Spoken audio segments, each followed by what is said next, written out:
Write down, heading लिखो, binomial distribution. Binomial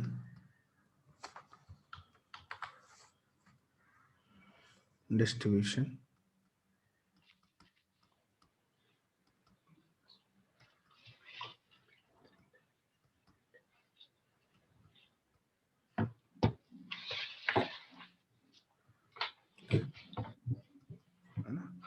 अभी क्या, इससे पहले हम लोगों ने पढ़ा था प्रोबेबिलिटी डिस्ट्रीब्यूशन। अब क्या पढ़ रहे हैं?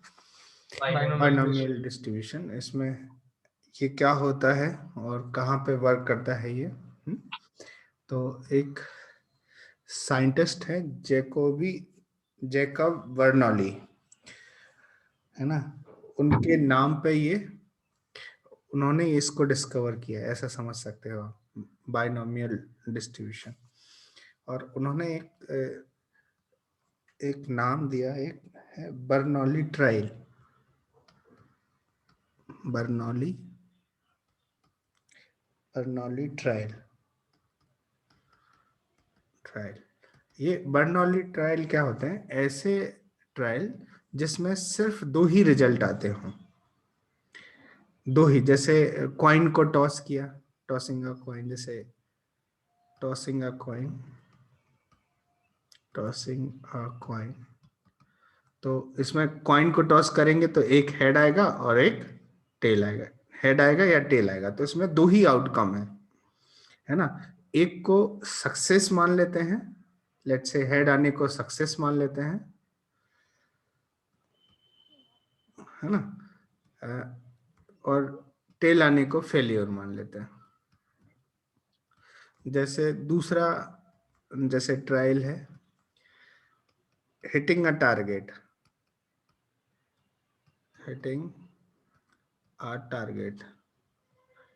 तो इसमें होगा क्या? दो ही चीजें होंगी, या तो सक्सेस होगा मतलब हिट कर जाएगा, या फेलियर हो जाएगा। ये सिचुएशन है, ठीक है। तो ऐसे ट्रायल जिसमें सिर्फ दो ही पॉसिबल आउटकम्स हो, तो एक को बोलेंगे सक्सेस और एक को बोलेंगे फेलियर, ठीक है। तो ऐसे ट्रायल को हम बर्नौली ट्रायल बोलते हैं। So write down the definition.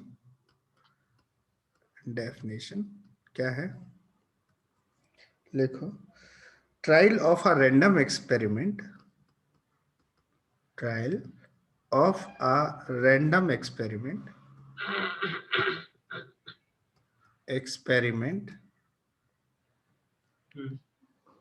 is called Bernoulli trial. Bernoulli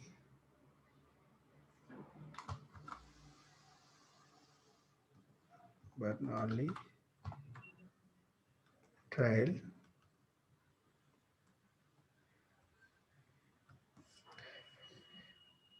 if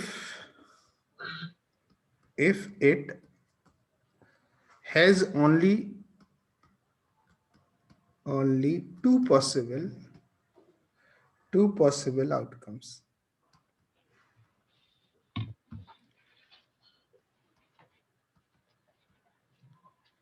Possible outcome, that is success,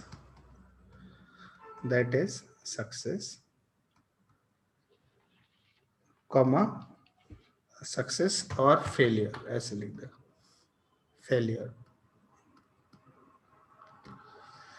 ठीक है। अच्छा, ये दो पॉसिबल आउटकम्स हैं।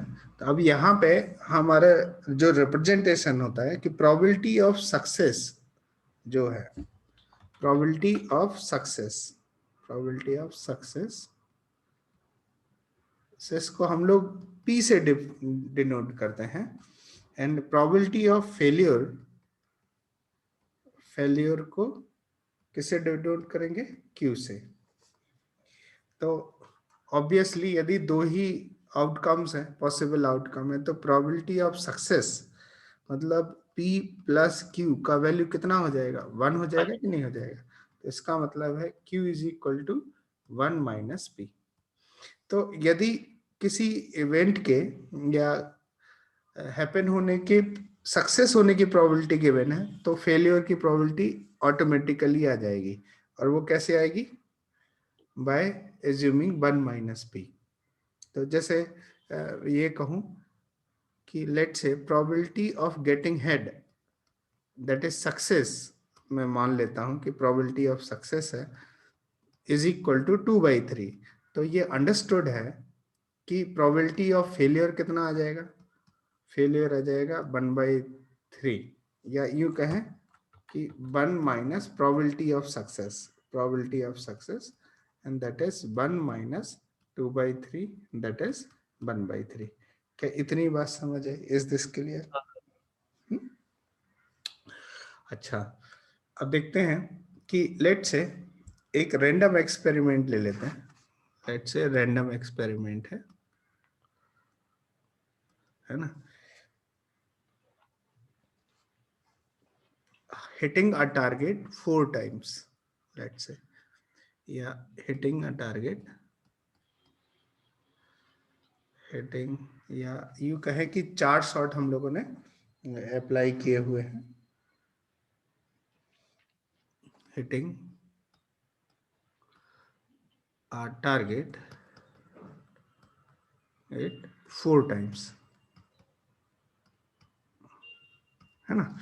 और इसमें रैंडम वेरिएबल ले लेते हैं कि number of success, numbers of success, number of success. तो यदि 4 बार आपने टारगेट को हिट करने की कोशिश की है तो रैंडम वेरिएबल की वैल्यू क्या क्या आएगी कि एक भी सक्सेस ना मिले, 0 सक्सेस, या फिर 1 सक्सेस मिले, या फिर 2 सक्सेस मिले, या 3 सक्सेस मिले, या 4 में चारों सक्सेस मिल जाए। यही सिचुएशन है कि नहीं? हाँ सर। अच्छा, यदि रैंडम एक्सपेरिमेंट है कि टारगेट को 4 बार हिट किया करना है, तो यहाँ पे सैंपल स्पेस कितना आ जाएगा? क्या क्या आ जाएगा सैंपल स्पेस में? या लेट से NS कितना होगा बताओ। तो 4 बार आपने हिट करना है, देखो ध्यान से, लेट से ये 4 प्लेसेस हैं। ये पहली बार क्या हो सकता है, हिट हो या ना हो, तो 2 चॉइसेस हैं। दूसरी बार इसके रेस्पेक्ट में दूसरी बार हिट हो भी हो सकता है, नहीं भी हो सकता है, तो अगेन 2 चॉइसेस हैं। फिर यहाँ पे अगेन 2 चॉइसेस हैं, फिर अगेन 2 चॉइसेस हैं। इस तरह से हिट या फिर, तो ये कितना हो गया 2 टू पावर 4। तो NS में कितने हो गए 2 टू पावर 4, है ना। 16 एलिमेंट्स आएंगे सैंपल स्पेस में, ठीक है। अच्छा, सैंपल स्पेस को मैं यहाँ पे बना देता हूँ, लेट से सैंपल स्पेस बना दिया। तो 0 सक्सेस मिले मतलब नंबर ऑफ सक्सेस या नंबर ऑफ हिटिंग, ऐसा बोल सकते हैं। तो नंबर ऑफ सक्सेस 0 मतलब सारे के सारे फेल हो गए, तो फेल फेल फेलियर फेलियर, ऐसा सिचुएशन हो गया, ये सिचुएशन। अब यहाँ पे देखो 1 सक्सेस मिले, तो 1 सक्सेस में देखो क्या होगा, जैसे ये 4 जगह पे है, 4 बार हिट किया कि, तो हो क्या सकता है कि हो सकता है कि पहली बार सक्सेस मिले और बाकी सब जगह फेलियर फेलियर फेलियर मिल जाए, ऐसा हो सकता है ना। और या फिर पहला फेल हो गया, फिर यहाँ सक्सेस मिल जाए और ये सब फेल हो जाए, या फिर ये ऐसा हो सकता है कि यहाँ पे फेलियर, यहाँ पे फेलियर, यहाँ सक्सेस, ये वाला तीसरा वाला सक्सेस, बाकी सब फेलियर, और यहाँ पे कि पहले 3 फेल हो जाए और लास्ट में जाके सक्सेस मिले, समझ है। तो ऐसा पॉसिबिलिटी हो सकती है। तो कितने केस बने, ये 4 बने कि नहीं? 4, हाँ सर। है ना। अब हम कहें कि ये 4 प्लेसेस हैं, 4 में से किसी एक प्लेस को सिलेक्ट करना है, कितने तरह से सिलेक्ट कर सकते हैं?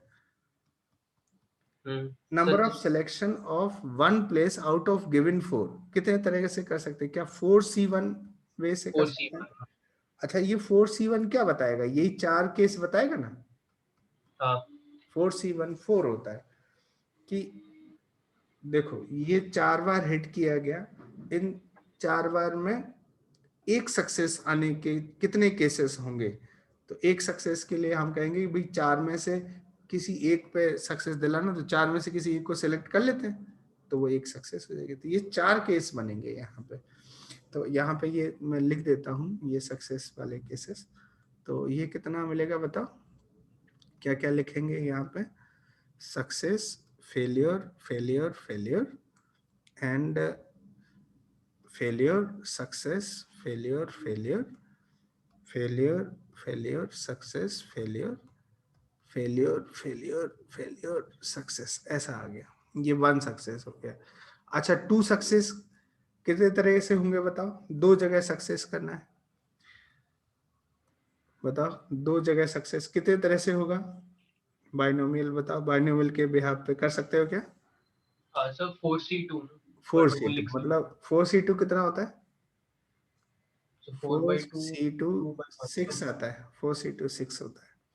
तो अब देख लो यहाँ पे ध्यान से कि यदि हम बात करें कि 2 सक्सेस की, तो ये लेट से यहाँ सक्सेस और ये फेलियर, फेलियर, तीसरा चौथा हिट नहीं हुआ, पहला दूसरा टारगेट हिट कर गया।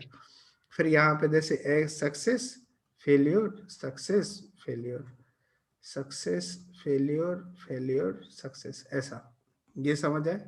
फिर यहाँ हाँ पे sir failure, success, success, failure, failure, success, failure, success, और यहाँ पे फेलियर, फेलियर, सक्सेस, सक्सेस।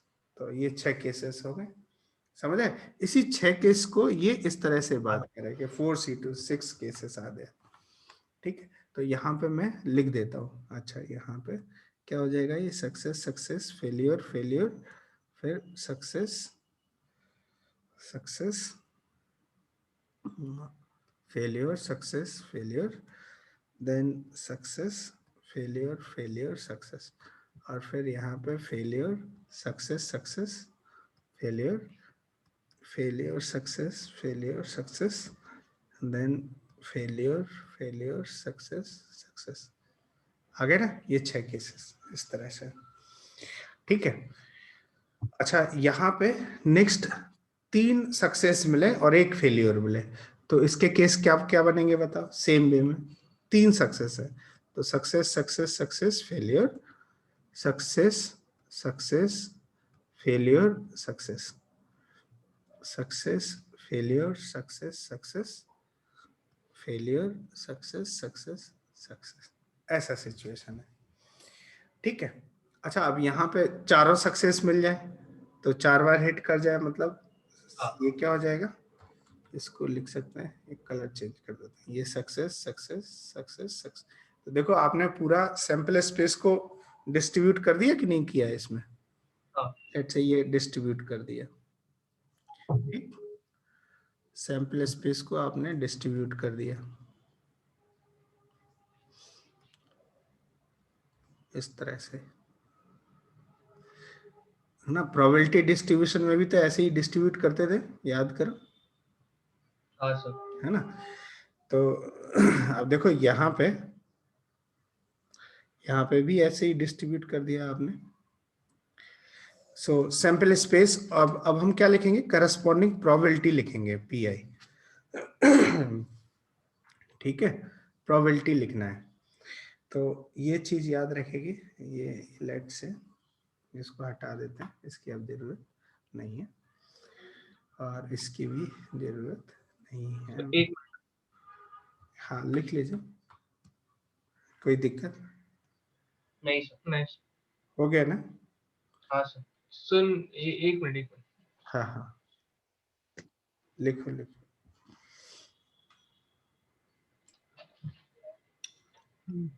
हाँ सर डन ठीक है, इसको हटा देते हैं, इसकी जरूरत नहीं है।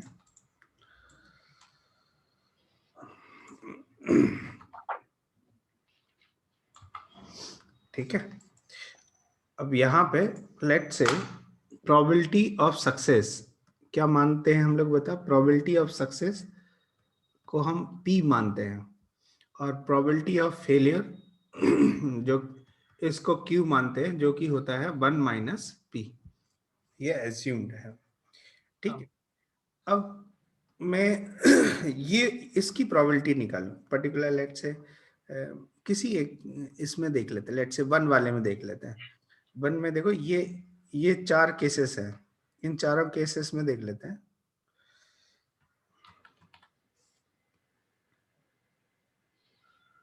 ठीक है, अच्छा, इस बात की प्रोबेबिलिटी क्या होगी बताना। इस बात की प्रोबेबिलिटी कि 4 बार टारगेट को हिट किया तो एक सक्सेस मिले। So 4C1/4. अरे 4C1 क्यों बनेगा, मतलब वो तो आएगा ही नहीं ना, मतलब पर्टिकुलर ये केस की, पर्टिकुलर केस अच्छा अच्छा. कि So पहला one by पहला four. पहला टारगेट हिट किया, बाकी 3 फेल हो गए, तो हिट अच्छा. So करने one की by four. प्रोबेबिलिटी कितनी हो है, P ना। और हाँ P. प्रोबेबिलिटी Q है। Q Q कितनी बार मिलेगा, Q into Q into Q, तो Q की पावर 3, क्या ये मिलेगी इसकी प्रोबेबिलिटी। Okay. नहीं समझा। तो समझा समझा. अच्छा, इसकी प्रोबेबिलिटी बताओ। Same ना P नहीं. Q P, into P Q. Into Q into Q ना, हाँ तो क्या ये यही है। हाँ सेम है. तो यहाँ पे ये भी कितना, Q Q P और Q, तो मतलब ये भी P Q to the power 3 हो गया, मतलब इसमें भी कितना होगा, P Q to the power 3। देख लो ध्यान से, क्या हर एक इंडिविजुअल की प्रोबेबिलिटी सेम है इसमें, हाँ है ना। तो यदि हम पर्टिकुलर इसकी प्रोबेबिलिटी देखें पहले वाले की, तो ये कितना हो जाएगा, Q टू द पावर 4, हाँ. क्योंकि सारे फेल हो रहे हैं। यहाँ पे कितना आ जाएगा बताओ, 4C1, 4 में से एक फेलियर, 4C1 मतलब 4 है, और हर एक की प्रोबेबिलिटी कितनी है बताओ, क्या P Q to the power 3 है। हाँ. अच्छा, और यहाँ पे देखो ये कितने हैं, इसमें 2 सक्सेस मिल रही हैं, आउट ऑफ 4 ट्रायल, 4 ट्रायल्स में 2 सक्सेस मिल रही हैं, तो कितना हो जाएगा, 4C2, इतनी सक्सेस मिलेंगी। और हर एक इंडिविजुअल की प्रोबेबिलिटी कितनी हो जाएगी बताओ, क्या ये तो P P by square Q. Q square हो जाएगा। हाँ. अब यहाँ पे देखो 3 सक्सेस मिल रही हैं आउट ऑफ 4 ट्रायल, तो 4C3, और हर एक की प्रोबेबिलिटी कितनी होगी, P to the power 3 Q, और यहाँ पे 4 में चारों सक्सेस है, तो 4 में से चारों सक्सेस है, और इसमें बताओ P to the power 4 and Q to the power 0। यहाँ पे भी आप लिख सकते हो, ये 4C0 एक भी सक्सेस नहीं मिली, तो P to the power 0 Q to the power 4। क्या इतनी बात समझ आई। तो हाँ सर. ये जो आपने मतलब इसको छोड़ दीजिए, इसको हटा दीजिए, तो xi और उसकी करस्पॉन्डिंग प्रोबेबिलिटी, ये जो आपने लिख दिया, ये टेबल ही बाइनोमियल डिस्ट्रीब्यूशन कहलाती है। ओके. ठीक है, तो हाँ सर. जैसे यहाँ पे 1, इसी टेबल को हम फिर से लिख दें, तो ये कितना हो जाएगा कि लेट्स से ये x हो गया, x में क्या था, 0 1 2 3 4, और PI इनकी करस्पॉन्डिंग प्रोबेबिलिटी है 4C0 Q to the power 4 P to the power 0, है ना। और 1 यहाँ पे लिख देते हैं 4C1 Q to the power 3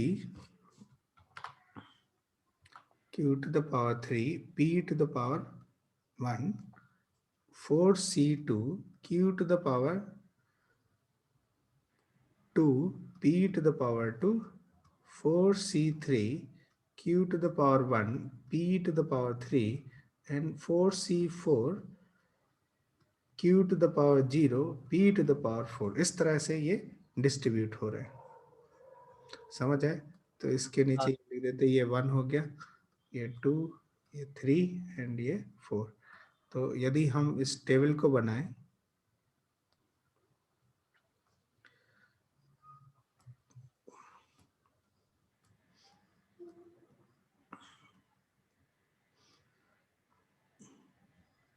इस तरह से, तो ये क्या हो गया, इसी को बोलते हैं बाइनोमियल डिस्ट्रीब्यूशन।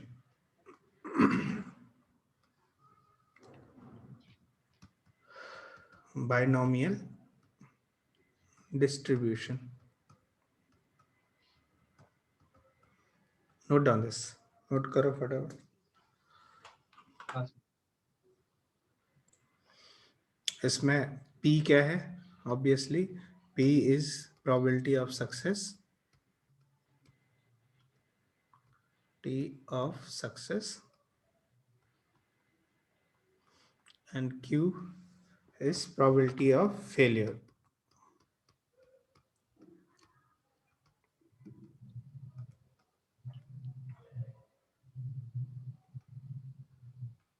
समझ आए?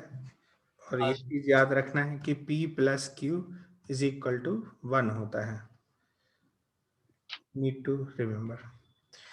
अच्छा, अब यहाँ पे ये देखना है कि बाइनोमियल डिस्ट्रीब्यूशन ये रिप्रेजेंट करता है कि नहीं।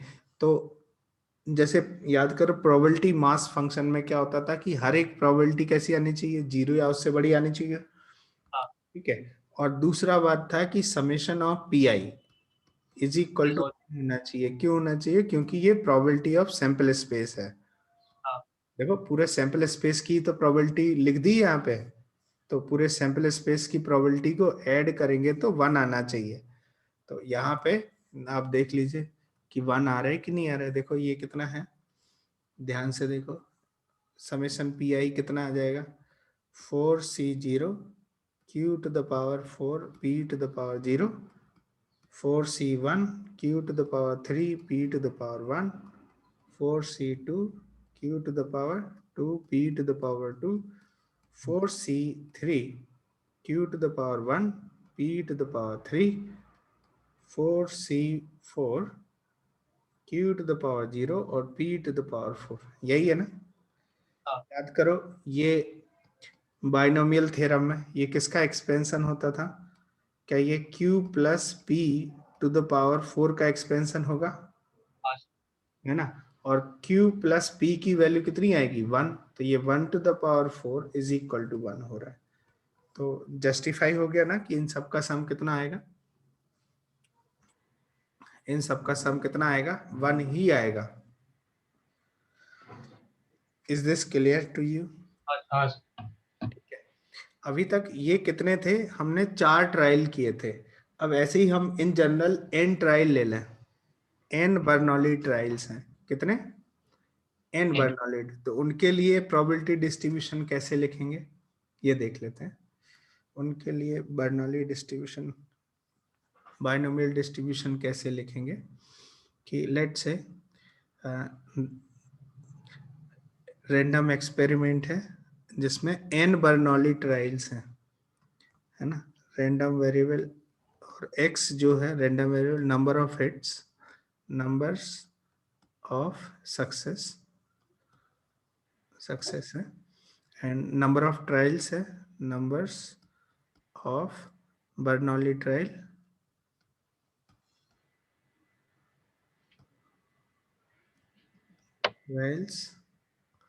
इज इक्वल टू n है। Let's say n Bernoulli trials हैं और x बता रहा है कि नंबर ऑफ सक्सेस। तो x में क्या क्या लिखा जाएगा? एक तो 0 सक्सेस मिले, फिर 1 सक्सेस मिले, फिर 2 एंड देन 3। ऐसे ही बीच में कहीं R आएगा, मतलब R सक्सेस मिले। हाँ ठीक है। और फिर आगे बढ़ते बढ़ते n आ जाएगा, n सक्सेस मिले। ठीक है। तो करस्पॉन्डिंग प्रोबेबिलिटी कितना होगा कि 0 सक्सेस मिले? तो आप क्या बोल रहे हो कि जैसे n प्लेसेस हैं, देर आर n प्लेसेस, इनमें से एक भी सक्सेस नहीं मिली, तो क्या ये, इसकी प्रोबेबिलिटी क्या हो जाएगा? NC0, एक भी सक्सेस नहीं मिली, तो ये फेल्यूर, मतलब Q to the power n आ जाएगा और P टू द पावर 0। क्या ये सही है? ये प्रोबेबिलिटी। हाँ अच्छा, फिर देखो एक सक्सेस की प्रोबेबिलिटी कितनी हो जाएगी? ये NC1, मतलब n प्लेसेस में से एक सक्सेस मिली। तो जैसे ये फेलियर, कहीं कहीं पे भी हो सकता है वो सक्सेस, वो यहाँ पे हो सकता है, यहाँ पे कहीं पे भी। तो n में से एक प्लेस को सेलेक्ट कर देते हैं जहां पे सक्सेस मिलेगी। लेट से ये सक्सेस बना देते हैं और बाकी सब क्या हो जाएंगे? फेलियर। तो ये एक सक्सेस की का केस हमने बना दिया। तो ऐसे ही कितने केस होंगे जो n में से जितने तरह से ये एक गैप को सेलेक्ट कर सके, NC1, और q टू द पावर कितना हो जाएगा n-1 और p टू द पावर 1, क्योंकि एक सक्सेस मिल रही है। ऐसे ही 2 का कितना होगा बताओ, nc2 का, nc2 ये सॉरी 2 सक्सेस मिले तो that is nc2। n places में से 2 प्लेस को उठाएंगे जहां पे हम सक्सेस दे देंगे, तो बाकी को फेलियर मिलेगा। तो q to the power n-2 और p to the power 2। 3 success के लिए क्या बनेगा कि nc3 है ना, और q to the power n-p to the power 3। अब बताओ r सक्सेस करना है, r सक्सेस, तो क्या हो जाएगा, n में से r प्लेस सेलेक्ट करेंगे जहां पे सक्सेस होगा, तो फेलियर कितना हो गया n-r और सक्सेस है p to the power r, और ये कितना हो गया ncn और q टू द पावर 0 हो जाएगा, सारी की सारी सक्सेस हो गई p to the power n। क्या इतनी बात समझ आई? So this is the case of Bernoulli या binomial distribution when there are n trial in general। देख लो ध्यान से, नोट डाउन दिस, नोट करो फटाफट। हाँ सर।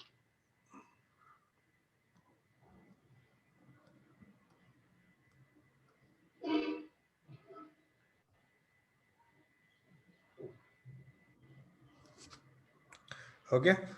और यहाँ पे इस पर्टिकुलर इस चीज को बोलते हैं probability when random variable x is equal to r success की प्रोबेबिलिटी कितनी हो जाएगी बताओ, ये जनरल फॉर्मूला हो जाएगा कि नहीं, NCR है ना, q to the power n-r into p to the power r। Obviously ये जनरल फॉर्मूला हो गया, 0 लेस देन और equal to r less than और इक्वल टू n हो सकता है। Note down this and this is very very important, note करो फटाफट इसको, हाँ सर। समझा? Is this clear? ये फॉर्मूला समझा? ये क्या है, probability when random variable x is assuming r success, r success आने की प्रोबेबिलिटी कितनी हो जाएगी, NCR q to the power n-r into p to the power r। Note करो, write down a question, question लिखो। A coin is tossed 3 times. A coin is tossed 3 times. Full stop. Find the probability. Find the probability. Probability that exactly 2 head appears।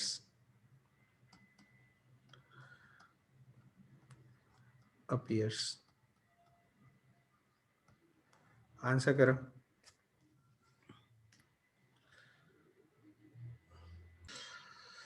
Coin is tossed 3 times. Find the probability that exactly 2 head appears।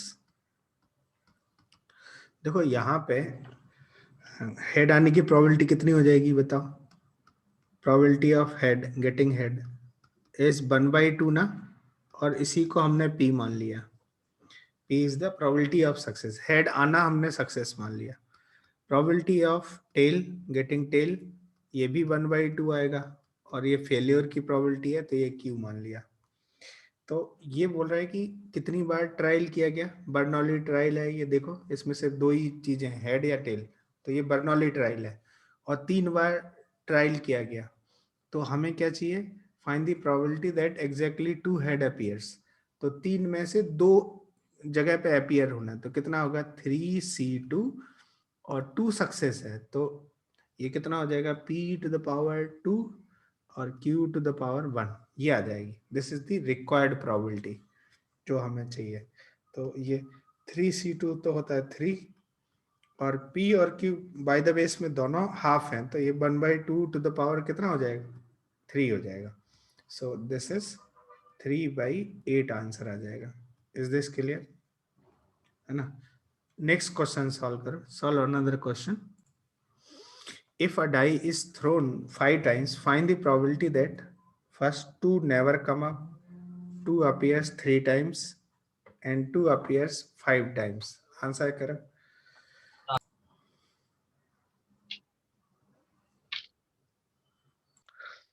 देखो इसको कैसे solve करेंगे. Solve करने का तरीका क्या होगा. Dice throne 5 times, तो मतलब 5 डाइसेस हैं, 4 और ये 5 डाइसेस 5 बार. तो एनएस कितना हो जाएगा बाय द वे. एनएस क्या ये 6 टू द पावर 5 आ जाएगा,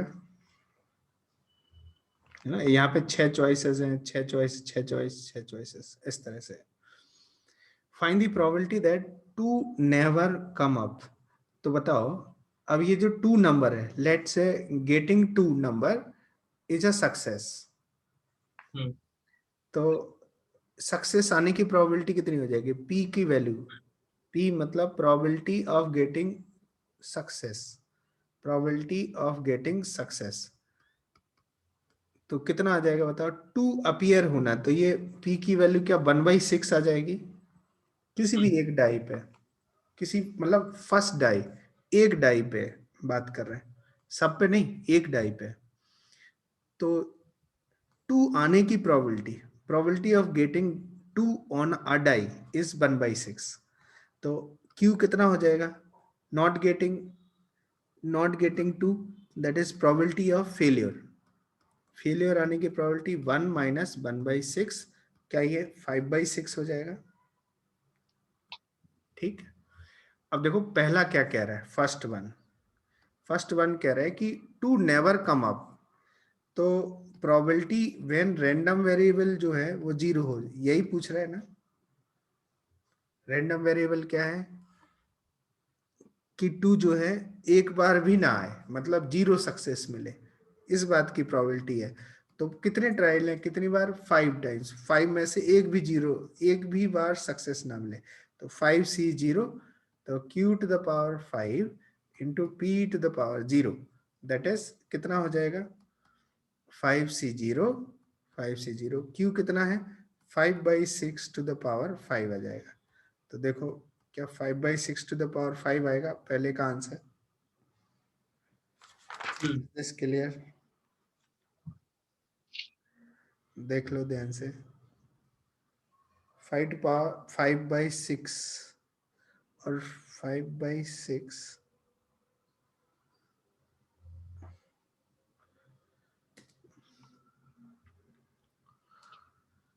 5C0 क्योंकि हाँ समझा. 5C0 क्यों किया, क्योंकि एक बार भी सक्सेस नहीं चाहिए हमें. तो मतलब 5 थ्रोज में एक भी सक्सेस नहीं थे. हाँ, 2 never come up, 2 never come up ना, कभी भी नहीं आना.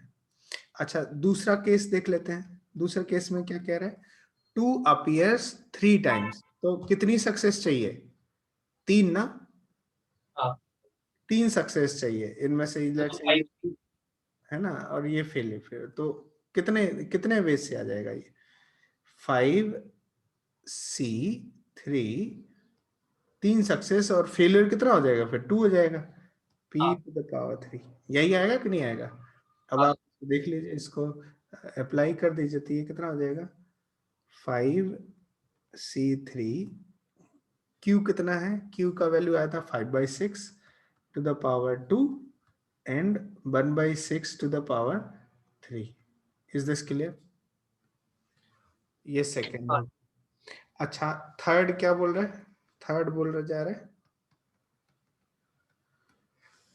2 अपीयर 5 टाइम्स, मतलब सारे सक्सेस हैं, हाँ. सारे सक्सेस. तो कितना हो जाएगा 5C5 Q to the power 0 P to the power 5. क्या ये सिचुएशन सही है.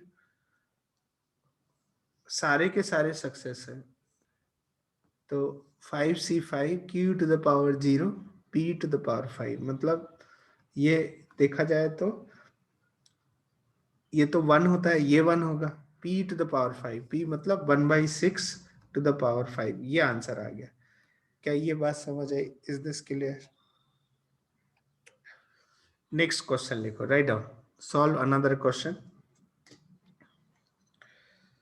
नेक्स्ट क्वेश्चन सॉल्व करो। If a die is thrown 5 times, what is the probability that an even number will come up exactly 3 times? Answer it. अच्छा देखो इसको किस तरह से डील करेंगे, किस तरह से सॉल्व करेंगे, ठीक है। अच्छा, इवन नंबर आने की प्रोबेबिलिटी कितनी हो जाएगी? इवन आने की प्रोबेबिलिटी क्या, p इवन आना ही सक्सेस मान लेते हैं हम लोग, ठीक है।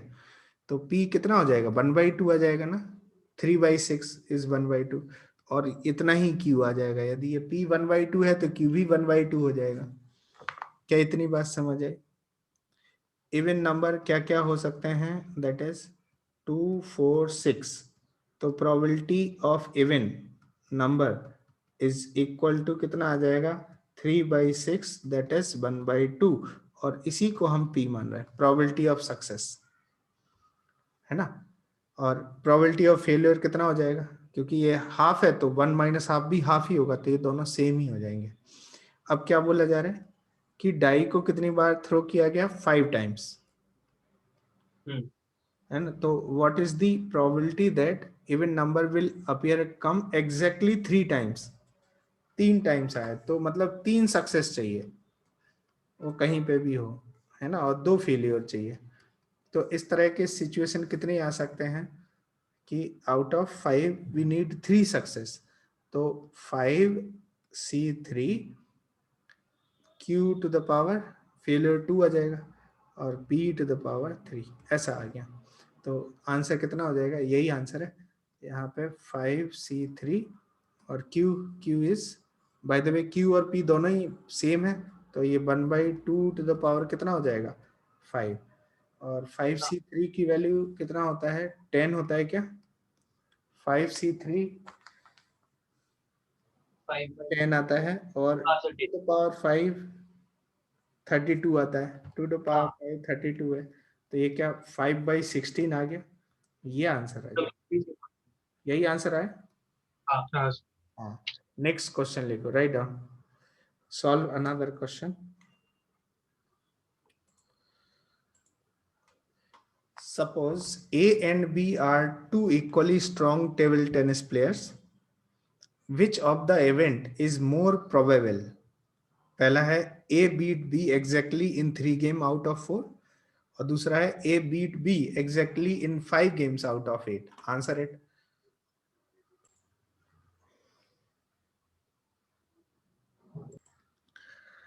देखो आंसर मैच करो अपना, किस तरह से किया, ठीक है।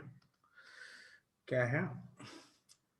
A and B are two equally strong table tennis. Which of the event is more probable? A beat B exactly in 3 game out of 4. तो ऐसा मान लें कि दोनों की P और Q, जो P और Q है, क्या ये दोनों ही सेम होगा? 1/2 1/2 होगा। ए के जीतने के चांस, बी के जीतने के चांस सेम ले ले क्या? इक्वली स्ट्रॉन्ग है ना, क्योंकि A and B are two equally strong है, तो दोनों के जीतने के चांसेस सेम है। पी और क्यू का वैल्यू 1/2 होगा। अब ये बोला कि ए ने बी को बीट किया इन एग्जैक्टली 3 गेम। तो जो पहला केस है, फर्स्ट वाले केस में, तो ए ने 3 टाइम्स आउट ऑफ 4 किया, तो 4c3, और एक के जीतने के चांसेस हैं p to the power 3 q to the power 1/2, ऐसा 4c3, है ना। a बीट b, तो यहाँ पे ये कितना आ जाएगा? 4c3 क्या 4 आता है, और ये p और q, ये 1/2 क्यों कर दिया ये भाई? ये 1 होगा ना, ये into 1/2 to the power 1/2 to the power 4 हो जाएगा। तो कितना मिला ये? 2 टू पावर 4, क्या 1/4 आ रहा है? अच्छा, सेकंड केस देख लेते हैं। सेकंड केस क्या बोला जा रहा है? A beat B exactly in 5 game out of 8, तो इतना क्या हो जाएगा, 8C 5 हो जाएगा, 5 विनिंग है, तो P to the power 5 and Q to the power 3। तो ये बाय द P और Q दोनों सेम ही है, तो हाँ 8C5 is same as 8C3, तो 8C3 into P1/2 to the power 8 हो जाएगा, और 8C3 मतलब 8/3 7/2 6/1 into 1/2 to the power 8। सो अभी आप इसको सिंप्लीफाई कर ले, 3 2 जा 6, तो और 8 तो पावर 3 कम हो जाएंगे, तो 7/2 to the power 5 मतलब 32 आ जाएगा, क्योंकि 8 2 to power 3 है ना, तो 7/32 हो गया 32। और यहाँ पे इसको क्या लिख सकते हैं, 8/32, 8/32, तो कौन बड़ा है, ए। तो फर्स्ट वाला case, which of the event is more probable, तो पहला event is more probable, this is more probable, मतलब कि जिसकी प्रोबेबिलिटी ज्यादा है, मोर प्रोबेबल है। Is this clear? हाँ क्या ये बात समझ आई, है ना? समझ गया। नेक्स्ट लिखो, अभी तक हम देख रहे थे कि लेट से number of Bernoulli trial be n, let numbers of Bernoulli's trials let's say n है, and random variable let's say x है, numbers of success, ठीक है, ये नंबर ऑफ सक्सेस हो गया। तो पहला पॉइंट है एग्जैक्टली आर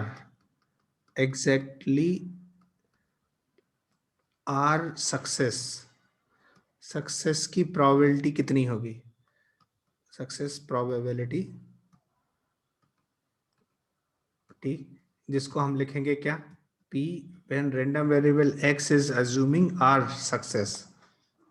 क्या ये बात समझ आई, probability when random variable x assuming R success, और इसको क्या लिखा जाएगा, इसको लिखा जाएगा NCR P to the power R success और Q to the power n minus R। ये क्या पहला पॉइंट समझ आया? अच्छा, दूसरा केस लिखो कि probability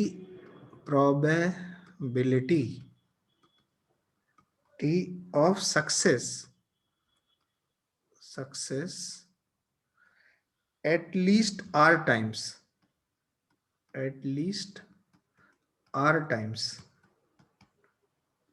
out of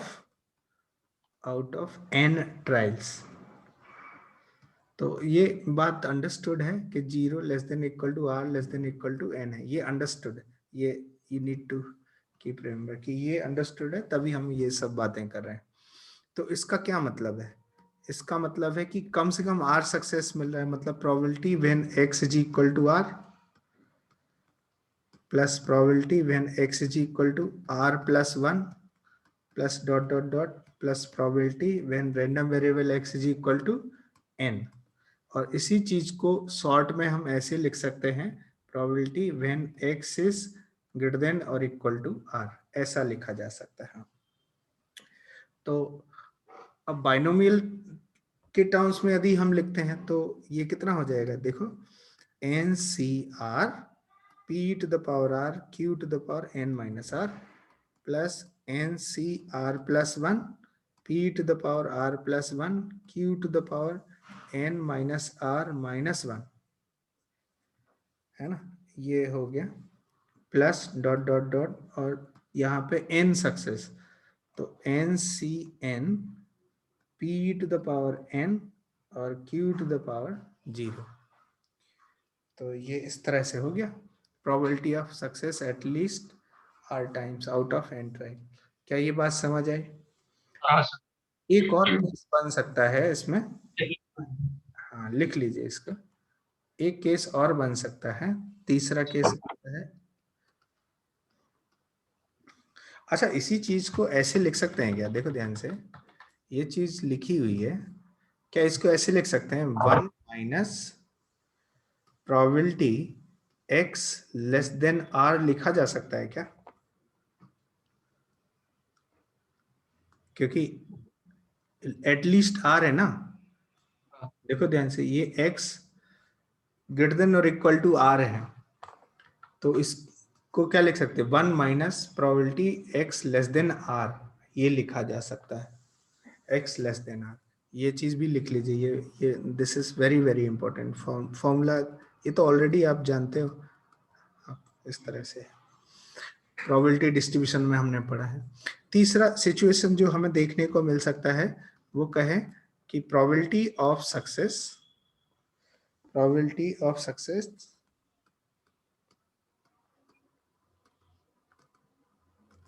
of success at most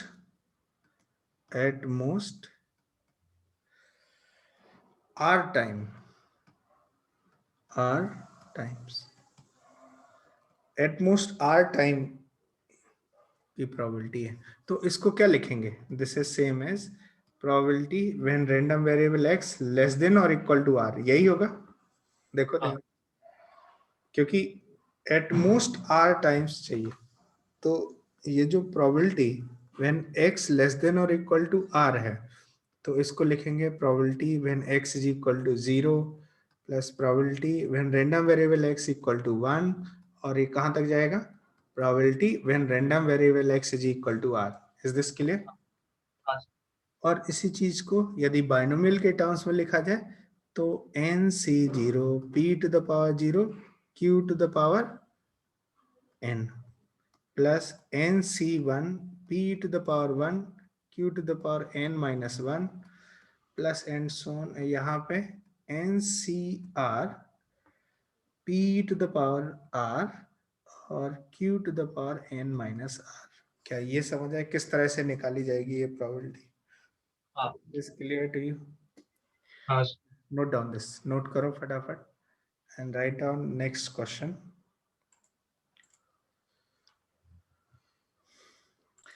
है ना? राइट डाउन नेक्स्ट क्वेश्चन लिखो। If a die is thrown 5 times, find the probability that 2 appear at least once. Answer it. तो मतलब मैंने once, twice, thrice, 4 times और all 5 times। Answer कितना है? Answer कितना है? आंसर बताओ। तो मैंने अभी जो क्या सही कितना है? तो सर मैंने कैलकुलेट नहीं किया। ओके, आंसर करो, फाइनल आंसर बता। देखो क्या करना है यहाँ पे, देखो कैसे करेंगे। If a dice throw 5 times, 5 बार आपने डाइस को थ्रो किया, है ना? Find the probability that 2 appear at least once. Probability of 2 appears, probability of 2 appear कितना आ जाएगा? क्या ये 1/6 आएगा? और इसी को मैं सक्सेस मान लेता हूं P। तो probability of 2 not appear, that is कितना हो जाएगा? 5/6 एंड दैट इज Q, है ना? तो अब जो पूछा जा रहा है, वो पूछा जा रहा है probability when random variable x, मतलब number of times two appear, number of times two appear. x क्या बोल रहे हैं? x क्या है? हमने लिखा x जो रैंडम वेरिएबल है, number of times, number of times two appear, appears. ठीक है, तो रैंडम वेरिएबल ये क्या? टू अपीयर एटलीस्ट वन, कम से कम एक बार। तो ये क्या ग्रेटर देन और इक्वल टू 1 चाहिए हमें, यही पूछा जा रहा है ना? तो यहाँ पे लिख सकते हैं probability when random experiment random variable x is equal to 1 plus probability when random variable x is equal to 2, and कहाँ तक जाएगा? Probability when random variable x is equal to 5, क्योंकि 5 बार है ना, तो 5 बार 2 अपीयर हो जाए एटलीस्ट वंस की बात की जा रही है, 1 2 3 पांचों बार अपीयर हो सकता है। तो इतना बड़ा करने से अच्छा है क्या हम इसको ऐसे लिख दें क्या, 1 minus probability when random variable x appear 0 times. हाँ सर। तो ये छोटा है ना, ये आसान है, तो you should think like this way. So ये कितना आ जाएगा देखो, 1 माइनस, अच्छा रैंडम वेरिएबल एक्स 0 मतलब 2 अपीयर 0 टाइम्स, मतलब 2 अपीयर ही ना हो आउट ऑफ 5। तो मतलब सारे के सारे क्या है, फेलियर ही है ना। सक्सेस, 2 अपीयर होना ही सक्सेस है, 2 अपीयर नहीं होना फेलियर है। तो क्या सारे फेलियर आ रहे हैं, सारे फेलियर ये, तो ये कितना हो जाएगा, 5C0 0 सक्सेस, तो P to the power 0 Q to the power 5 सारे के सारे फेलियर है। तो ये कितना हो जाएगा, 1 माइनस ये 1 1 होता है, Q मतलब फेलियर है, तो 5/6 टू द पावर 5 हो जाएगा। तो ये कितना हो जाता है, देखो यहाँ पे ध्यान से, 6 to the power 5, 6 to the power 5 minus 5 to the power 5 upon 6 to the power 5। अब आप इसको कैलकुलेट कर लीजिए कितना आ रहा है, बताओ कितना आ रहा है, कैलकुलेट करके बताओ। हाँ सर।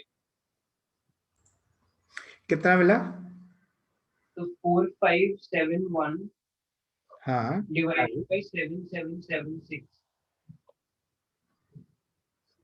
हाँ देख ले, यही आंसर। बाय द वे यहाँ पे हमारे पास जो आंसर आ रहा है तो ये 4651। 0.599 आंसर आ रहा है, ये तो आंसर। 4651 तो by 46 है, 45 so 4651 अच्छा 4651 है ना, हाँ by 776 तो करीब 7776 4651 हाँ अपॉन 7776 ना। हाँ सर। ओके ये आंसर है, आंसर ये डेसिमल में यदि कन्वर्ट करते हो तो ये मिलता है। राइट, और नेक्स्ट क्वेश्चन लिखो, solve another question, another question solve करो। An experiment succeed twice as often as it fails. Find the chance that in the next 6 trials there will be at least 4 success. Answer करो।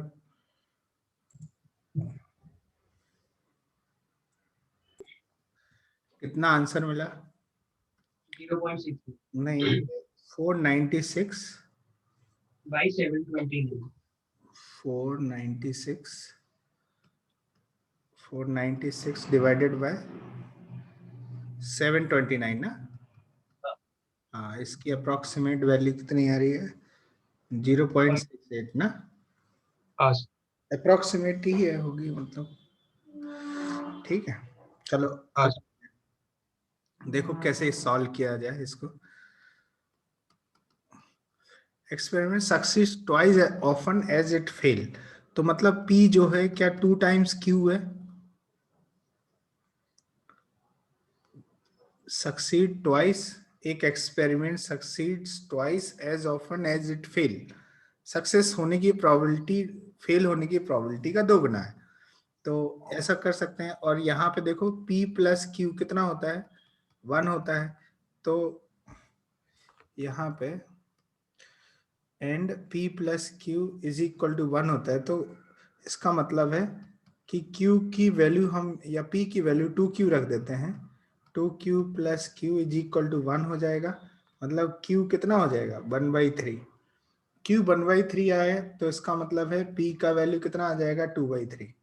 तो success की probability मिल गई और failure की probability.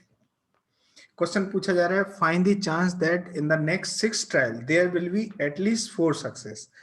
तो n कितना हो गया, n मतलब 6 ट्रायल हो गए, 6 बार इसने ट्रायल किया हुआ है और 4 सक्सेस मिल रहे हैं। तो हमें क्या चाहिए, probability when random variable x is getting 4 और मोर देन 4 सक्सेस। तो ये कितना हो जाएगा, 6C4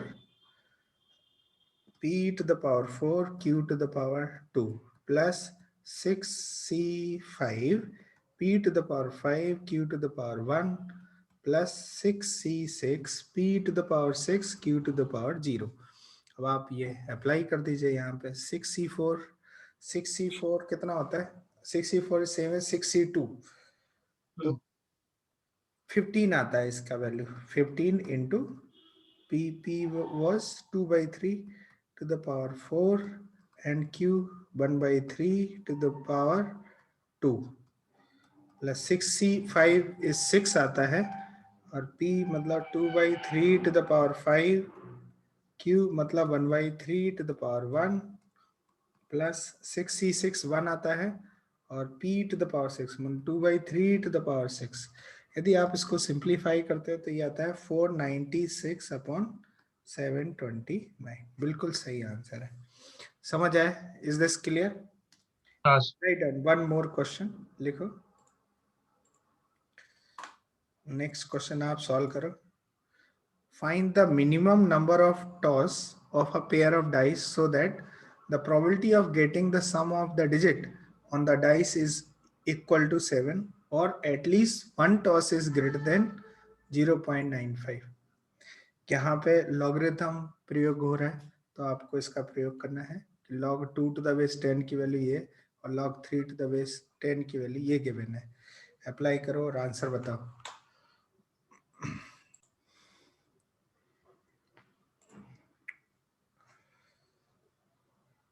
अच्छा, यहाँ पे ये और नहीं आएगा मुझे लग रहा है. ये और क्यों दिया हुआ है? ये नहीं आएगा.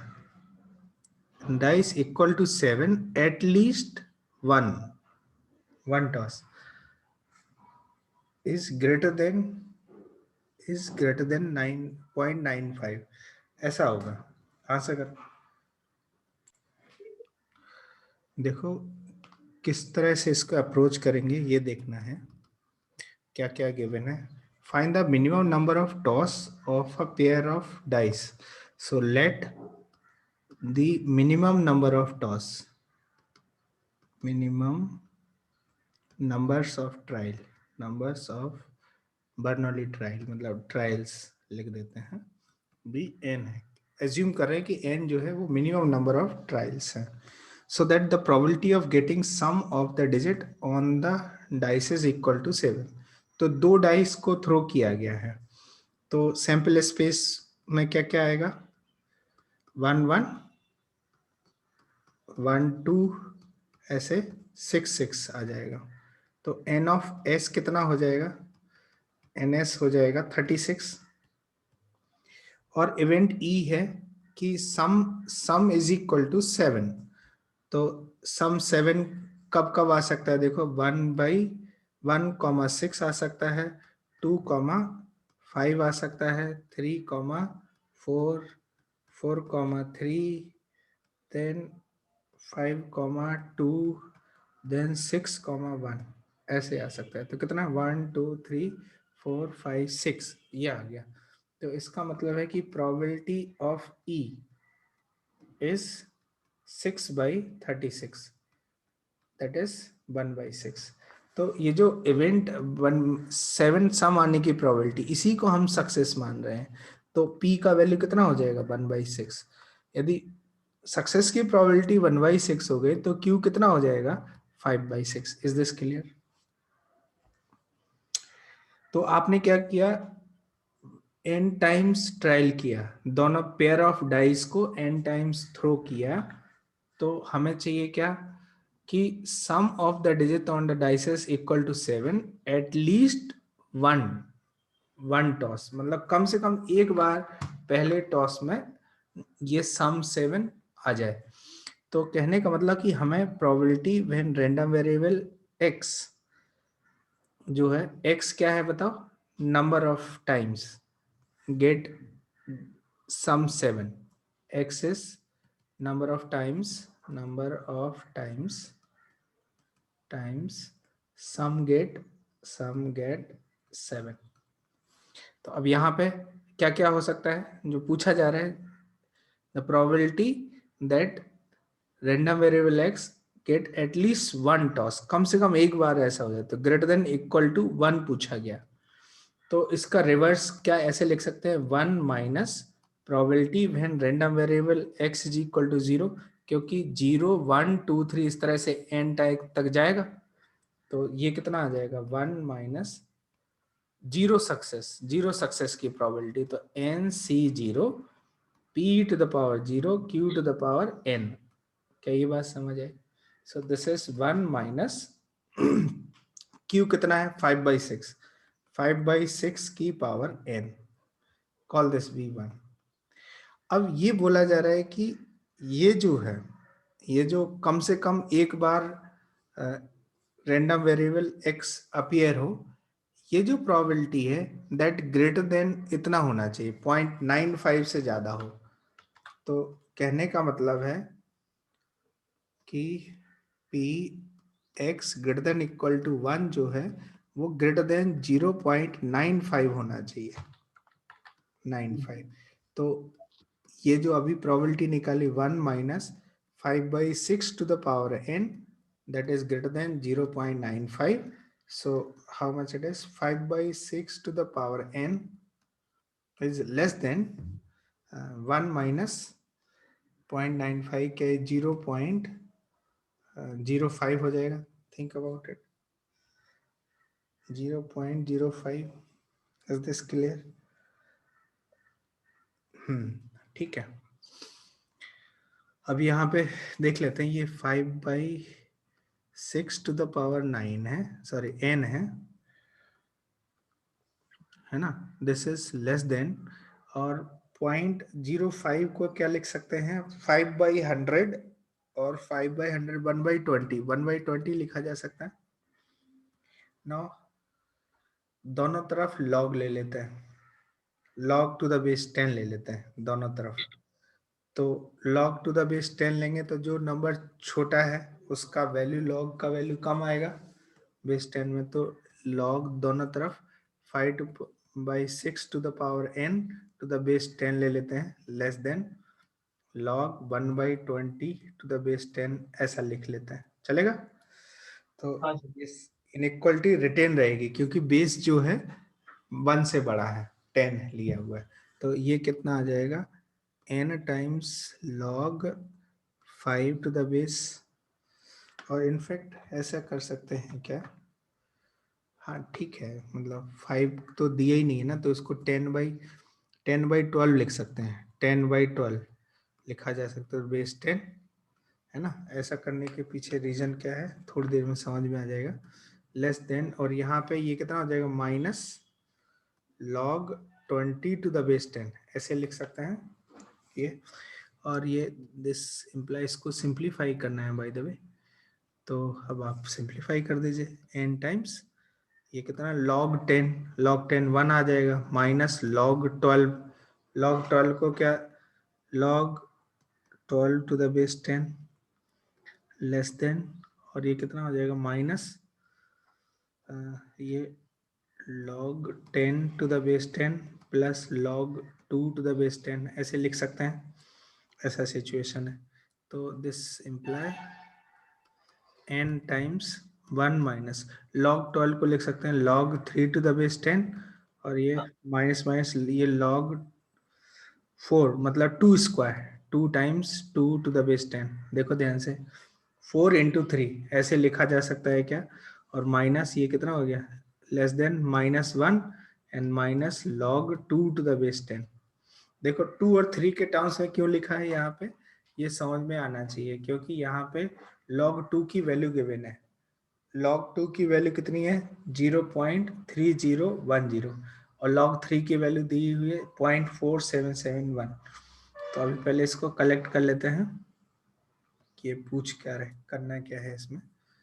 इसका वैल्यू कितना हो जाएगा n1 माइनस ये कितना आ जाएगा, log 3 की वैल्यू जो है 0.4771 है, माइनस 2 टाइम्स, या ये प्लस कर देते हैं तो 2 टाइम्स log 2 का वैल्यू है 0.3010 ऐसा, and this is less than -1 minus log 2 है, तो ये प्लस कर देते हैं ऐसे.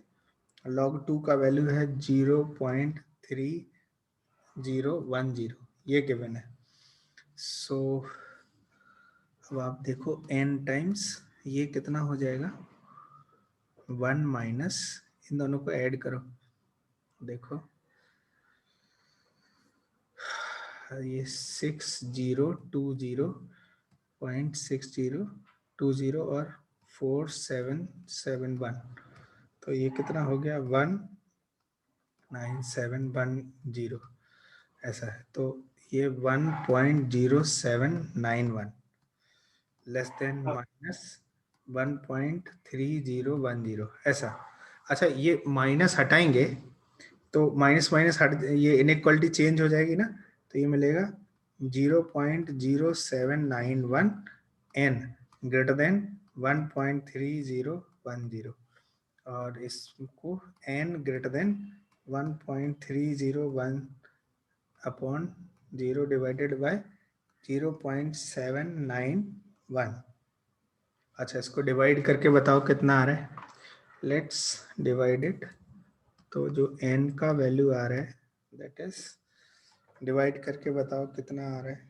लेट्स से मैं डिवाइड कर देता हूँ 1.301 डिवाइडेड बाय 0.791 और ये आ रहा है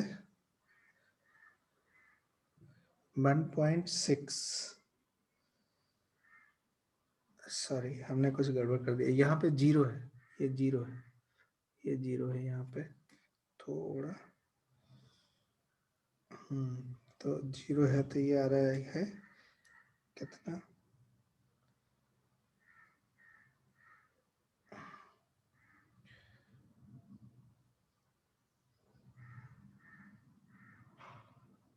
हाँ, तो ये आ रहा है बच्चा, ये 16.44 ऐसा कुछ आ रहा है।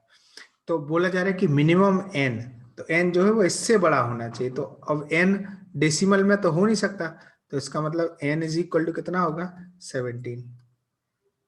ये आंसर होगा। क्या इतनी बात समझ है? Is this clear? हाँ समझा कि नहीं समझा? हाँ समझ। आगे बढ़ते हैं। Let's move ahead. Write down, next लिखो।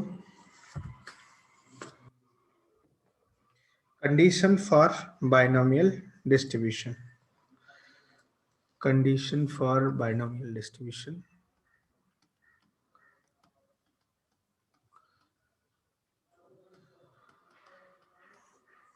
Binomial distribution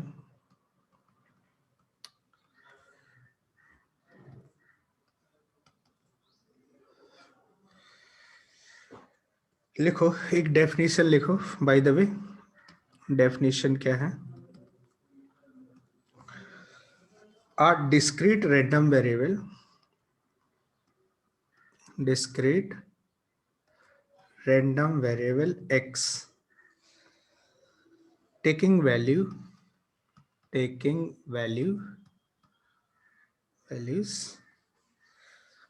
0, 1, 2, 3 up to n is said to follow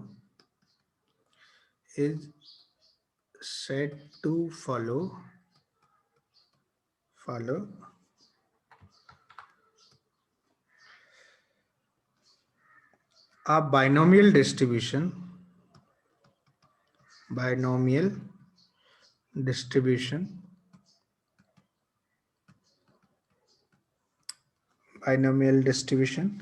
with parameter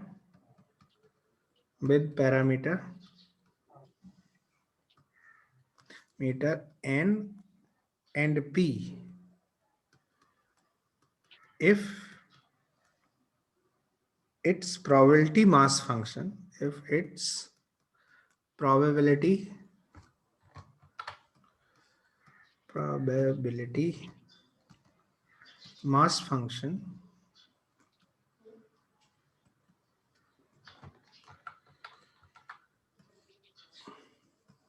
mass function bracket में PMF is given by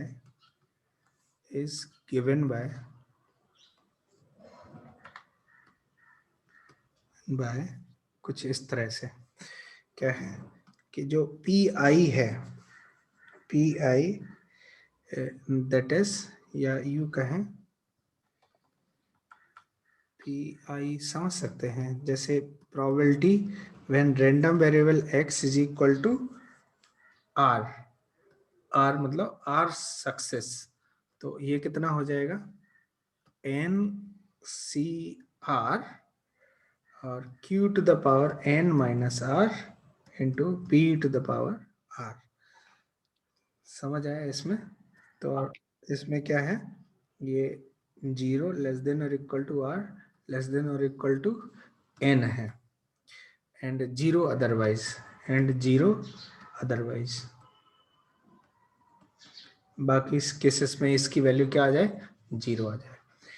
तो एक रैंडम वेरिएबल जिसके वैल्यूज आ रहे हैं 0 1 2 अप टू n, और वो जिसका प्रोबेबिलिटी मास फंक्शन कुछ इस तरह से है, एनसीआर इसको बोलेंगे कि ये जो रैंडम वेरिएबल x है ये बाइनोमियल डिस्ट्रीब्यूशन को फॉलो कर रहा है, और इसमें पैरामीटर क्या है, n एंड p। अच्छा, n किसके बारे में बात करता है, n बात करता है कि नंबर ऑफ ट्रायल के बारे में, और p बात करता है प्रोबेबिलिटी ऑफ सक्सेस के बारे में। आई थिंक ये समझा होगा। क्लियर हुआ क्या? Is this clear to you? हाँ सर।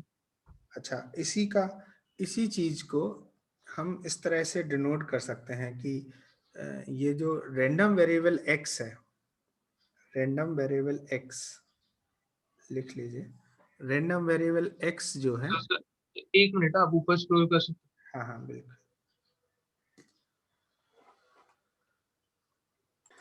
हो गया। हैं। हाँ सर। अच्छा, इसमें जो रैंडम वेरिएबल x शो किया गया, इसको हम लिख सकते हैं x follow binomial distribution having parameter n and p। Binomial distribution तो यहाँ पे b लिख देते हैं, इस तरह से लिख देते हैं। क्या समझ आए कैसे लिखेंगे? हाँ sir. Random variable x follow, इसको इस तरह से पढ़ते हैं, random variable x follow binomial distribution having parameter n and p।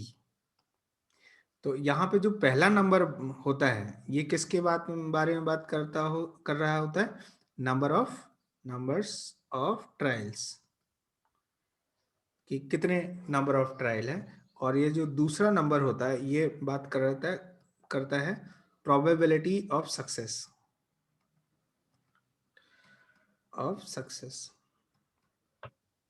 ठीक है। जैसे किसी ने कहा कि एक रैंडम वेरिएबल x है, ये फॉलो करता है बाइनोमियल डिस्ट्रीब्यूशन, ये 10,1/3 है। तो इस तरह से इसका क्या मतलब है, इसका मतलब है कि जो नंबर ऑफ ट्रायल है वो 10 है और प्रोबेबिलिटी ऑफ सक्सेस है 1/3। अब इस तरह से गिवन है, और कोई पूछ ले कि बताओ probability when x equal to 5 या x इक्वल टू 3 कर देते हैं, ये कितना होगा, तो आप क्या लिखोगे?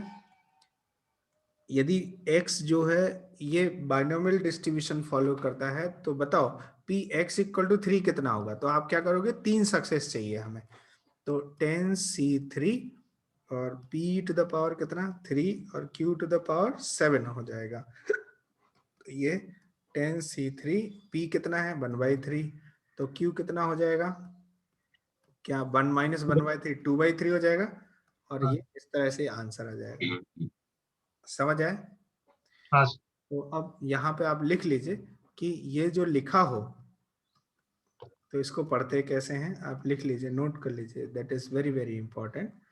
ये बोला जाता है कि random variable x follows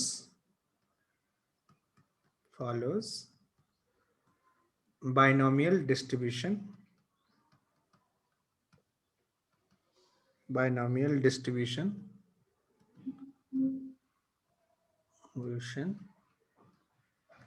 with parameters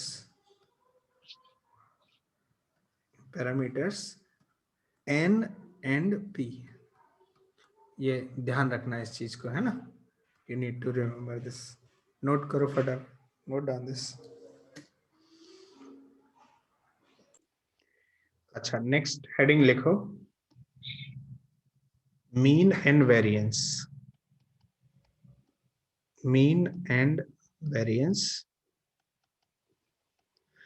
तो बाइनोमियल डिस्ट्रीब्यूशन में भी मीन वेरिएंस निकाला जाता है। और कैसे निकाला जाएगा याद करो, मीन को हम कैसे लिखते थे, मीन को हम म्यू से डिनोट करते थे या फिर एक्सपेक्टेड वैल्यू ऑफ एक्स। तो कंडीशन तो सेम ही रहेगी। और वेरिएंस को वेरेक्स लिखते थे हम लोग, है ना। और वेर एक्स लिखा जाता था, वेर एक्स, और इसका फॉर्मूला क्या आता था बताओ, एक्सपेक्टेड वैल्यू ऑफ एक्स का whole square minus expected value of X का होल स्क्वायर। इस तरह से, ये इस तरह से वेरिएंस निकाला जाता था। तो अब यहाँ पे बाइनोमियल डिस्ट्रीब्यूशन में मीन कितना होता है ये देख लेते हैं, और वेरिएंस कितना होता है। बाय द वे, मीन का जो फॉर्मूला बनता है वो बनता है एनपी, और वेरिएंस का फॉर्मूला बनता है एनपी क्यू। अब देखते हैं कि ये कैसे आता है, ये फॉर्मूले कैसे डिराइव होते हैं। तो यहाँ पे मैं रैंडम वेरिएबल x ले लेता हूँ। तो x की वैल्यू लेट से n ट्रायल्स आर देयर, तो 0 1 0 1 2 3 ऐसे डॉट डॉट डॉट कहाँ तक जाएगा, ये n तक चला जाएगा। और इसकी प्रोबेबिलिटी, करस्पॉन्डिंग प्रोबेबिलिटी कितनी होगी, देखो n ट्रायल्स हैं तो n c0 p to the power 0 q to the power n आ जाएगा। यहाँ पे कितना आएगा, n c1 p to the power 1 q to the power n minus 1, और यहाँ पे n c2 p to the power 2 q to the power n minus 2 चलेगा। और ऐसे ही यहाँ पे n c3 p to the power 3 q to the power n minus 3, और यहाँ पे लेट से एक जनरल r भी ले सकते हैं, n को बाद में रख देते हैं, पहले r ले लेते हैं कोई जनरल टर्म, लेट से ये r हो गया। और फिर तो r कितना हो जाएगा, ये n c r p to the power r and q to the power n minus r।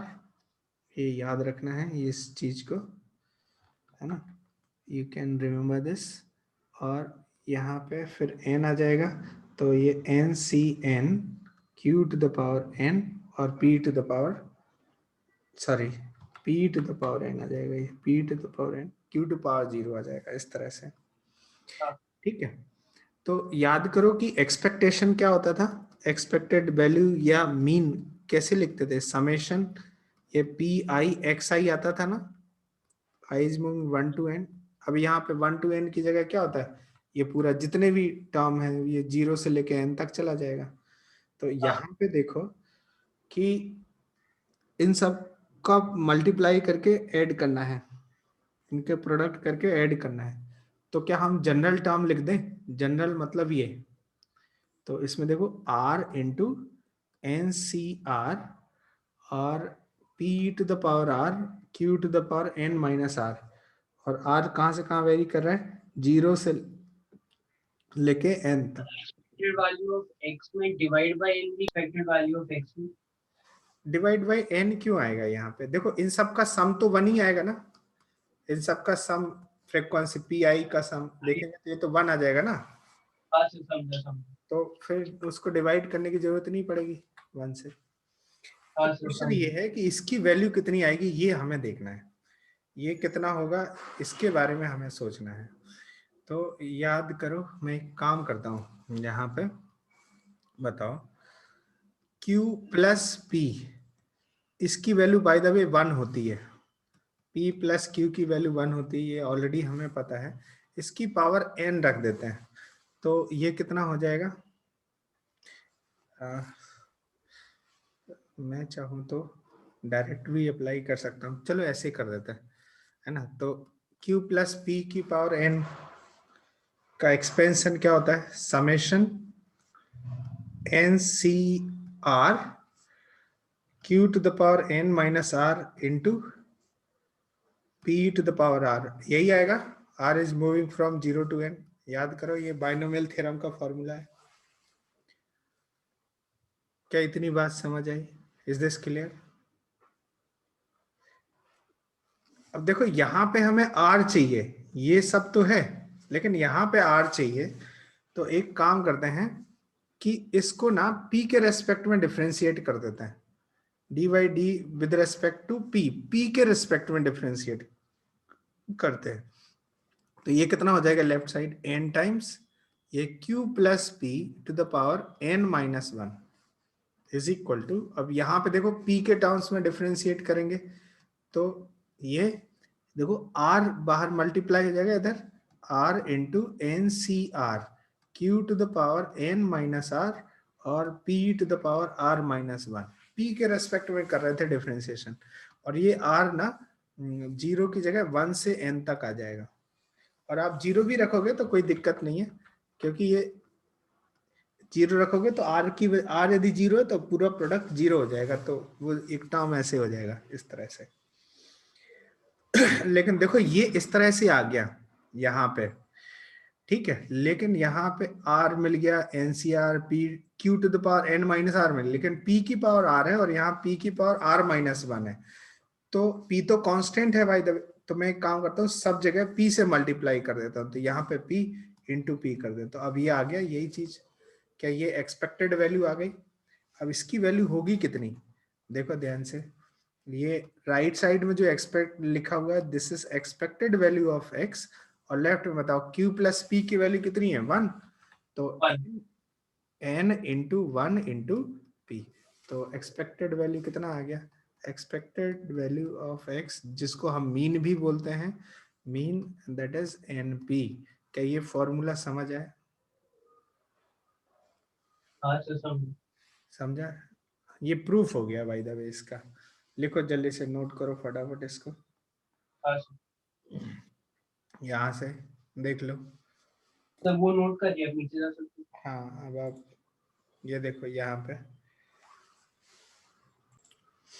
तो अब यहाँ पे देखो ये क्या हो जाएगा, यहाँ पे डायरेक्ट लिख दें क्या अब हम, ये आ जाएगा NP, याद रखना मीन कितना होता है NP।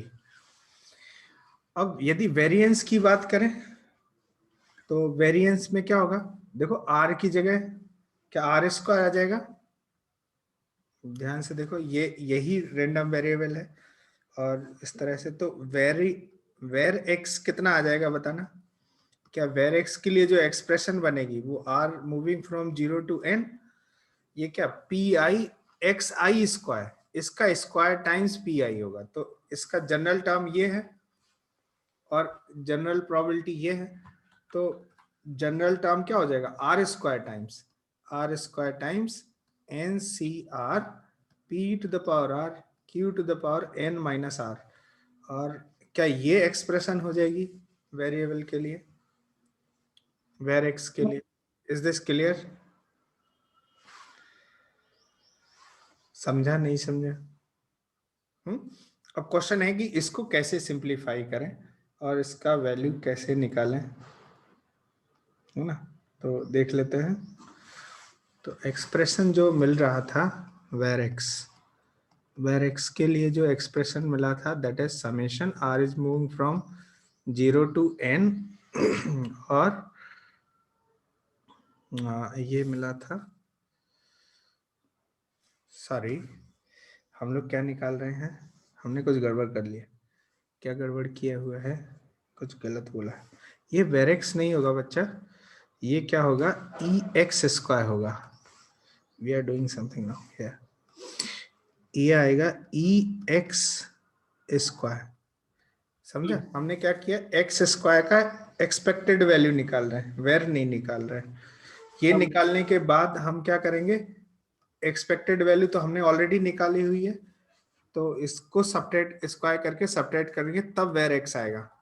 तो बाय द वे ये हो क्या गया कि expected value of X square, इसका स्क्वायर टाइम्स प्रोडक्ट प्रोबेबिलिटी। अभी समझा गया, ये हम लोग गलत कर सकते थे, गलत हो जाता अभी, चलो कोई नहीं, ये वेर एक्स नहीं है, ये किसके लिए है, इसकी जगह हम लिखेंगे expected value of X square, ये निकालने की कोशिश कर रहे हैं, तो that is r square into NCR p to the power r into q to the power n minus r। क्या इतनी बात समझ आए?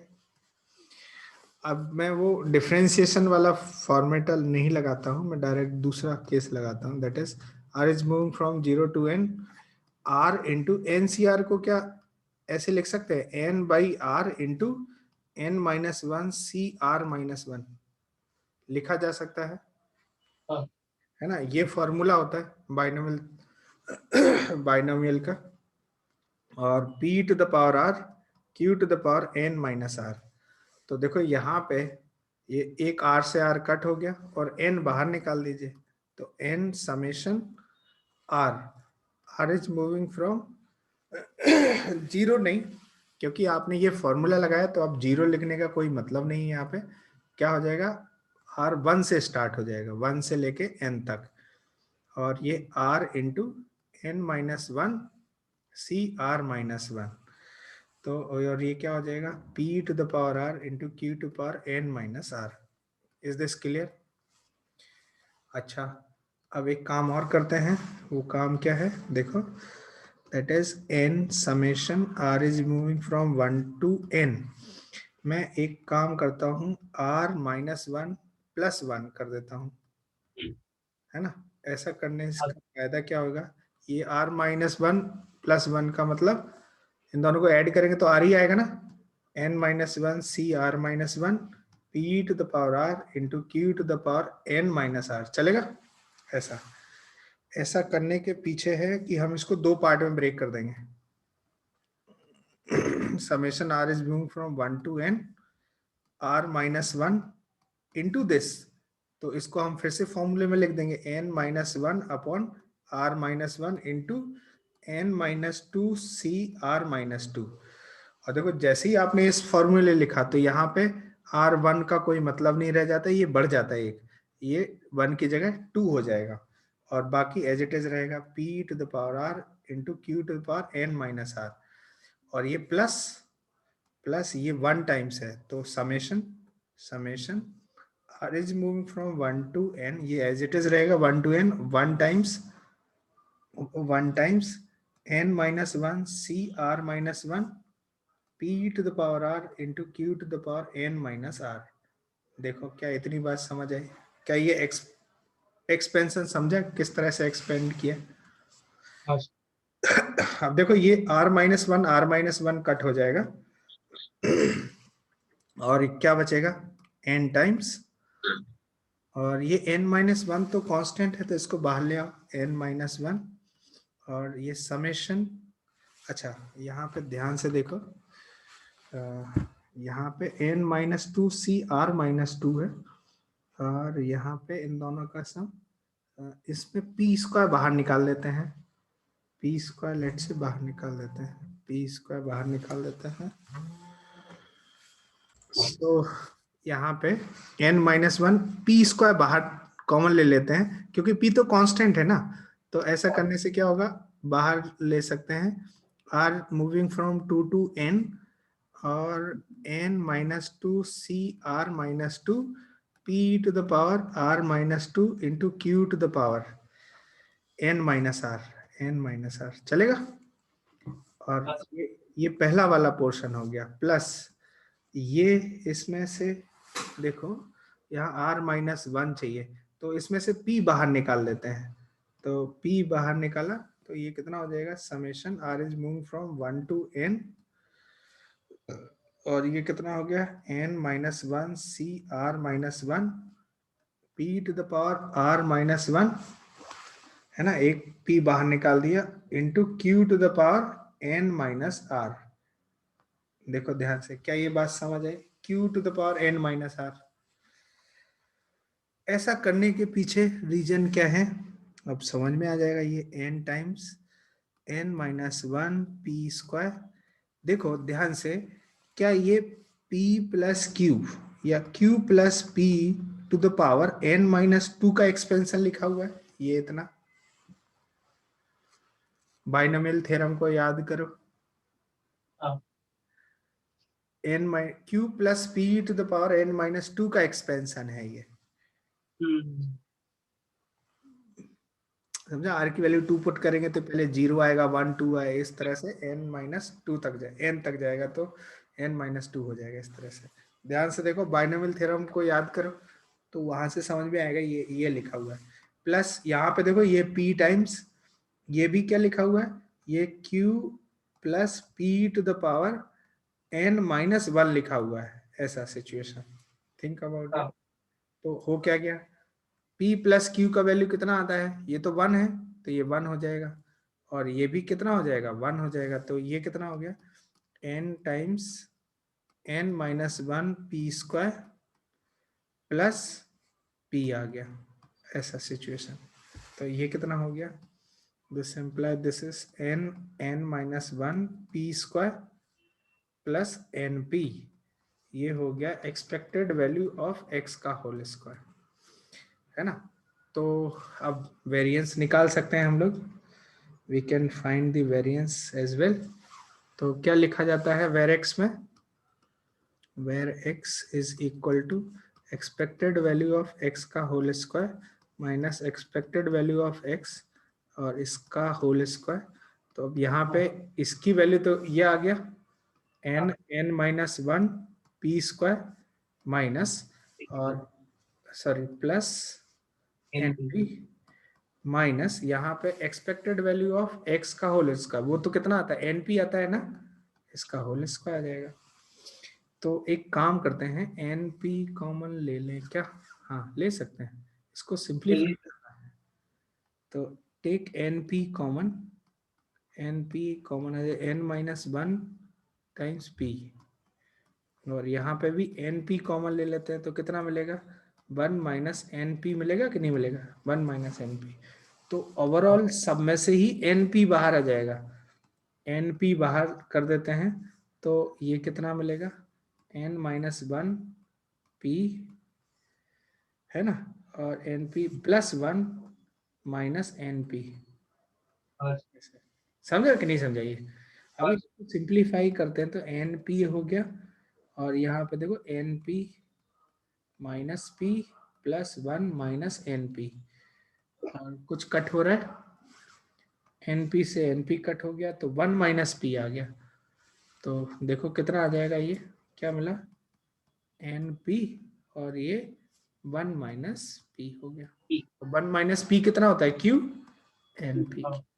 तो वेर x का फॉर्मूला क्या हो गया, वेर x का npq। इज दिस क्लियर, देखो ध्यान से, कोई दिक्कत नहीं। तो यदि इतना हो गया तो ध्यान से देखो, दो ही फॉर्मूले हैं इसमें। पहला फॉर्मूला क्या है कि एक्सपेक्टेड वैल्यू या मीन का फॉर्मूला होता है एनपी, और दूसरा फॉर्मूला होता है वेरेक्स का, वेरेक्स का फॉर्मूला। सो स्टेट की ये डेरिवेशन आप याद रखो, हम तो आपको बता दिया कि किस तरह से ड्राइव करते हैं, किस तरह से आता है ये, और भी डिफरेंट वे हो सकता है इसको प्रूव करने का, बट एक वे हमने आपको बता दिया। वेर एक्स कितना है, कितना आ रहा था बताओ, N P Q, N P Q आ रहा है वेर एक्स का वैल्यू, देखो ध्यान से। और इसमें यदि बोला जाए कि स्टैंडर्ड डेविएशन, तो ये अंडर रूट क्या होता है, वेर एक्स होता है ना, ये तो फॉर्मूला ऑलरेडी पता है। तो standard deviation, that is standard deviation कितना हो जाएगा, under root N P Q, N P Q. Note down them, जल्दी से नोट करो फटाफट। Solve this question given random variable x follow binomial distribution np। ये 4 क्वेश्चन है, जल्दी सॉल्व करो इनको, बताओ आंसर क्या क्या आना है।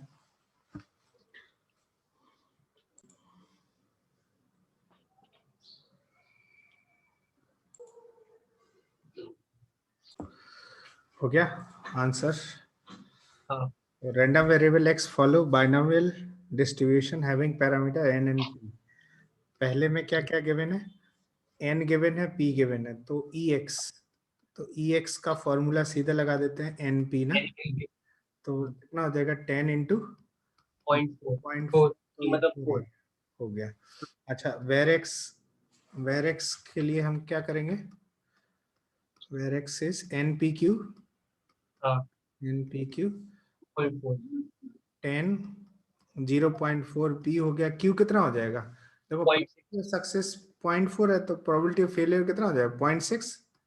तो ये कितना हो गया, 6 चौक 24, 2.4 हो जाएगा, ये 2.4 हो गया। ये पहला वाला हो गया, वेरी गुड। अच्छा दूसरा देख लेते हैं क्या बोला जा रहा है। P गिवन है और एक्सपेक्टेड वैल्यू गिवन है, तो expected value is equal to 6 is equal to NP ना, हाँ तो n equal to N into P is 0.6, तो मतलब N इज इक्वल टू 10 आ जाएगा। Very good. तो और पूछा जा रहा है कि वेरेक्स, तो वेरेक्स कितना हो जाएगा, वेरेक्स NPQ होता है, NPQ फॉर्मूला, N है कितना 10 और P कितना आ रहा है, P 0.6 0.6 और Q कितना है 0.4, तो ये 6 चौक चौक फिर से ये 2.4 हाँ 6 हाँ 2.4 ये आ रहा है, वेरेक्स 2.4 आएगा। Okay good. Now third part देख लेते हैं, थर्ड पार्ट क्या बोला जा रहा है तीसरे में। P और N एक्सपेक्टेड वैल्यू गिवन है और वेरेक्स गिवन है, तो np equal to 6 var X कितना हो जाएगा NPQ ना, हाँ तो सर np का वैल्यू दिया है expected value of x into Q आ जाएगा ना, NP एक्सपेक्टेड वैल्यू होता है, तो हाँ Q वैल्यू कितना आ जाएगा, var X divided by expected value, हाँ तो वेर एक्स कितना गिवन है 4.2, 4.2 डिवाइडेड एक्सपेक्टेड वैल्यू है 6, तो कितना हो गया 0.7 सॉरी 0.7 तो Q आ गया 0.7, E कितना आ हाँ तो गया 3.3 3 है ना। हाँ और अभी हमें ये पता है ना कि एक्सपेक्टेड वैल्यू कितना है, तो उससे n निकाल दो हाँ 106 है, that is NP, N into P is 0.3, तो N का वैल्यू कितना आ जाएगा 20 आ जाएगा, 20 आ जाएगा ये क्या समझ आए। हाँ अच्छा फोर्थ देख लेते हैं, फोर्थ क्या पूछा जा रहा है, फोर्थ में क्या पूछा जा रहा है, N गिवन है, एक्सपेक्टेड वैल्यू गिवन है, तो एक्सपेक्टेड वैल्यू इज NP, तो that is 10 is equal to 25P, तो P का वैल्यू कितना हो जाएगा 2/5, 2/5 हाँ 0.2 है ना, कॉल दिस P1। और क्या पूछा जा रहा है, स्टिल, 100 अच्छा P मिल गया, Q मिला कितना, क्या 3/5 3/5 आ जाएगा, तो हाँ स्टैंडर्ड डेविएशन क्या अंडर रूट वेर एक्स होता है, हाँ NPQ आ गया, ये फॉर्मूला लगा देते हैं, under root N is 20, N is 25, P is 2/5 3/5 Q 3/5, तो रूट 6 आ जाएगा, हाँ 6 आ जाएगा है ना, तो दिस इज रूट 6, ये आंसर आ जाएगा, समझे। हाँ हाँ इतने ही करते हैं, will do in next class. ठीक है